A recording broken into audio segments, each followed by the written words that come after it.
naudingiausia būna tas pradinės ankstyvąsias sąkandžio anomalijas pagauti anksti.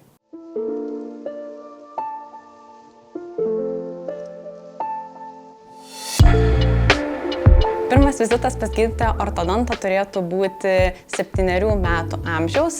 Vertėtų atsižvelgti į tai, kaip auga priekiniai dantys, kaip vystosi veidas, koks yra paciento profilis, ar yra stebimos kokios nors veido asimetrijos, profilio pokyčiai, ypatingai jeigu yra stebimos ir genetinės tam tikras polinkis į netaisyklingą sąkandį, į dantų dygimo sutrikimus.